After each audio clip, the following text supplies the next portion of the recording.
selesai, belum tuntas, baru berapa katanya, baru 50 yang dicabut Prof, atau yang dibatalkan. Pertama itu kan ada sertifikat yang sudah diumumkan ilegal.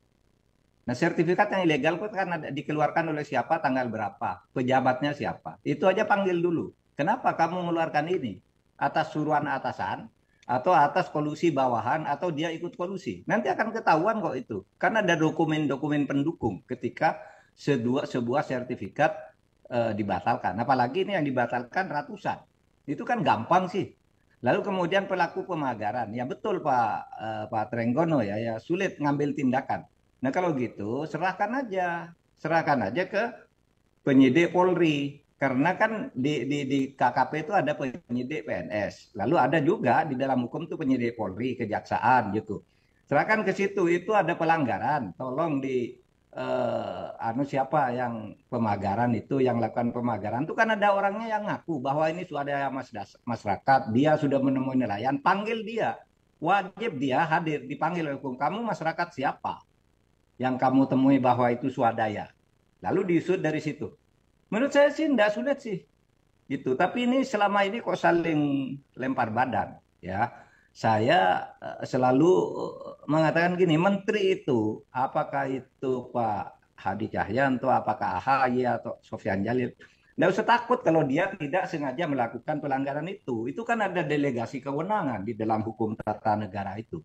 Ini kewenangan dan tanggung jawab ini atas delegasi dari menteri ini, kan gitu. Kalau dia tidak melakukan, tidak usah takut, katakan aja, tidak usah saling menghindar, serahkan.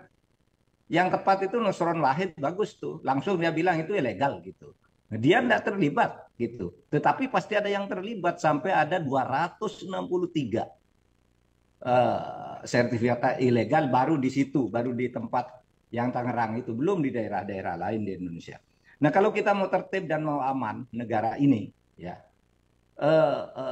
ini supaya ditindaklanjuti secara hukum pidana gitu, bukan teknis administrasi. Teknis administrasi terebutan semua datang ke pemagaran itu, ada yang ingin memaki-maki, ada yang langsung membongkar rame-rame gitu. Dulunya enggak ada yang mau gitu, baru sesudah presiden memerintahkan lalu rame-rame gitu. Apa perlunya begitu? Sebenarnya satu institusi aja, asal efektif gitu, dari Cindy. polisi. Oke, Prof, tapi kan polisi bilang masih menunggu investigasi dulu dari KKP. Emang harus birokrasi seperti itu atau sebenarnya polisi bisa langsung aja mengusut?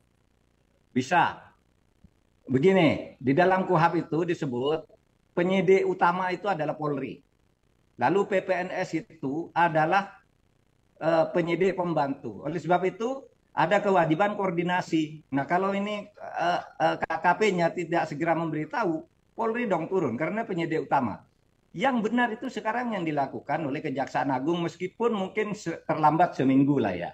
Kejaksaan Agung sudah memanggil tuh lurah untuk penyelidikan karena dugaan pelanggaran pidana di dalam pemagaran laut dan izin-izin pengkaplingan itu, izin-izin yang dilakukan untuk pemanfaatan laut. Nah itu udah dipanggil oleh kejaksaan tanggal 22 kemarin. Sudah agak terlambat, tapi udah betul. Tidak usah nunggu gitu. Itu gampang kok kalau sudah lurahnya itu dipanggil ya Pak Lurah Kohot itu. Kenapa kamu mengeluarkan itu, mana dokumennya, mana letter C-nya, dan seterusnya itu kan bisa dilacak. Apakah letter C itu baru dibuat, sesudah ada itu atau tidak. Itu sekarang teknologinya gampang kok.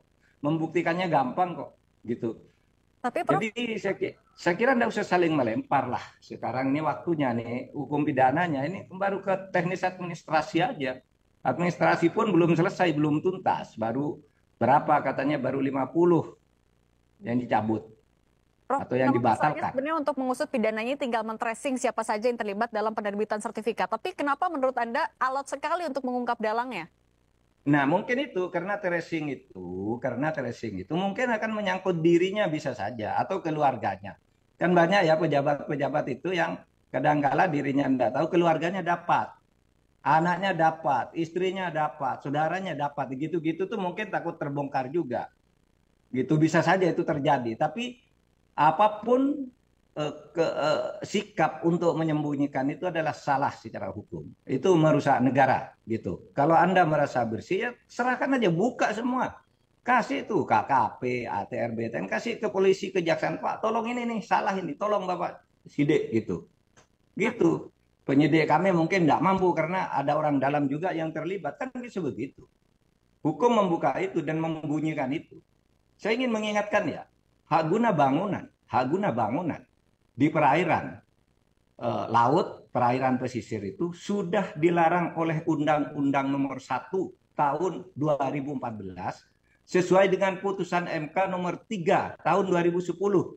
Dilarang pemberian hak bangunan, hak usaha dan sebagainya kepada perorangan dan korporasi di perairan pesisir. Itu jelas bunyinya. Yang dibolehkan itu adalah eksplorasi dengan izin tertentu. Bukan seperti itu. Izin tertentu itu misalnya reklamasi. Eksplorasi apa? Eksplorasi terhadap tambang-tambang di bawah laut gitu. Itu boleh dengan izin tertentu. Kalau borongan kayak gitu belum tahu apa yang akan dikerjakan, tiba-tiba keluar sertifikat, kan tidak boleh. Menurut undang-undang maupun menurut putusan MK. Prof. Mahfud, tapi kalau selama Anda masih menjabat sebagai Menko Polhukam saat itu, pernah ada laporan atau isu terkait pagar laut yang mencuat juga kah? Tidak ada, tidak pernah ada. Makanya ini mengagetkan dan semuanya saling lempar badan. Seumpama pun saya itu ya tidak tahu, tapi begitu tahu pasti ditindak dong. Pasti didatangi lalu ditindak secara hukum. Dulu memang pernah ada, tetapi bukan pemagaran, yaitu upacara 17-an ketika tahun pertama itu saya menjadi Menko Polhukam. Upacara 17-an itu di sana bendera merah putih tidak boleh, kabarnya ini ada video bahwa di PIK 1 itu tidak boleh ada bendera merah putih.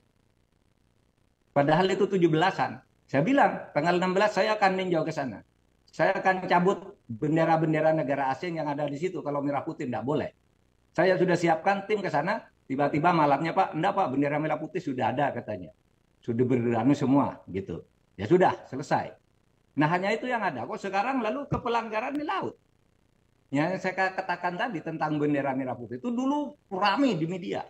Sehingga saya bentuk tim, besok saya akan ke sana. Saya sudah bentuk sekian orang, ayo ikut saya. Besok kita cabut sama-sama. Kita ganti dengan bendera merah putih. Begitu saya waktu itu tahun 2020 bulan Agustus tuh.